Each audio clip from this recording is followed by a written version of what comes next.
आगे बढ़ लेते हैं, एक और बड़ी खबर से आपको रूबरू करवाएं। वो ये कि वक्फ संशोधन पर सूत्रों के हवाले से एक बड़ी खबर मिल रही है। वो ये कि ईद के बाद संसद में वक्फ संशोधन बिल पेश होगा, ये सूत्र बता रहे हैं। आगे सूत्र बता रहे हैं कि केंद्र सरकार अगले हफ्ते संसद में बिल पेश करेगी। ये बड़ी जानकारी अगले हफ्ते यानी ईद के बाद ये बिल जो है वो पेश हो सकता है। ईद के बाद संसद में पेश होगा वक्फ संशोधन बिल, ये बड़ी जानकारी आप तक साझा कर रहे हैं। तो वक्फ संशोधन बिल पर ये सूत्रों के हवाले से बड़ी जानकारी है। सोर्सेस बता रहे हैं कि ईद के बाद अब सरकार इसे पेश कर सकती है संसद में।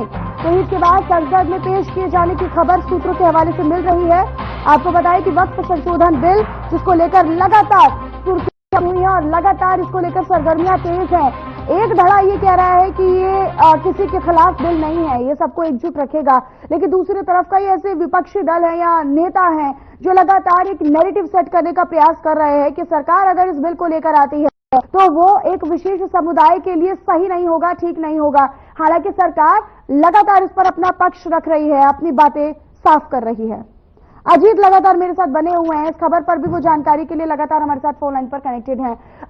अजीत, ये बहुत चुनौती हो जाती है कि वक्फ संशोधन बिल पेश किया जाएगा, फिलहाल ये सूत्र बता रहे हैं, लेकिन उससे पहले पक्ष विपक्ष के बीच में जो असमंजस की स्थिति है वो साफ होनी जरूरी भी है। देखिए मनीषा, बिल्कुल जिस तरीके से अगर हम बात करें तो सूत्रों के हवाले से बड़ी नई खबर सामने आ रही है।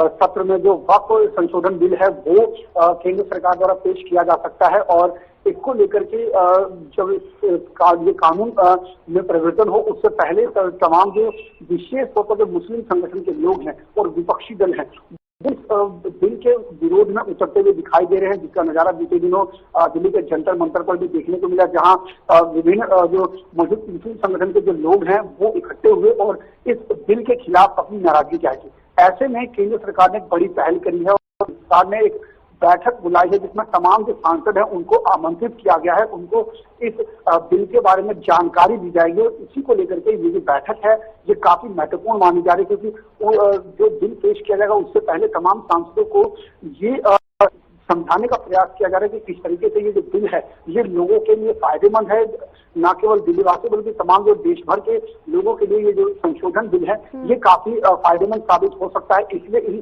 तमाम चीजों को लेकर के क्या है उसके सकारात्मक उसके बाद जब विपक्ष भी लगातार अपनी बातों को उठाएगा, मुद्दा उठाएगा, तो हंगामे के भी आसार नजर आ रहे हैं। अजीत, निश्चित तौर पर जिस तरीके से बताया जा रहा है कि ईद के बाद इस बिल को संसद में पेश किया जा सकता है, तो ऐसे में जो विपक्ष है वो पहले ही आक्रामक तेवर दिखा रहा है और निश्चित रूप से जब बिल पेश होगा तो संसद में इसको लेकर के हंगामे के आसार देखने को मिल सकते हैं। लेकिन फिलहाल इसी वो हंगामे की स्थिति ना बने उसी को लेकर के आज जो है केंद्र सरकार द्वारा ये बैठक बुलाई गई है ताकि सांसदों को विश्वास में लिया जा सके, उनको समझाने का प्रयास किया जा सके किस तरीके से ये जो बिल है वो देश के हित के लिए। तो यही सबसे बड़ी वजह मानी जा रही है कि आज जो है तमाम सांसदों को बुलाया गया है उनको इस बिल के बारे में, ताकि समय से पहले ही ज्यादा लोगों को विश्वास दिलाया जा सके और समर्थन बटोरा जा सके। ठीक है अजीत, आप बने रहिएगा, आगे भी खबरें हैं जिन पर आपका रुख करेंगे। तो देखिए, कुल मिलाकर सोर्स ये बता रहे हैं, सूत्र ये बता रहे हैं कि ईद के बाद अब सरकार इसे जल्द से जल्द कर सकती है।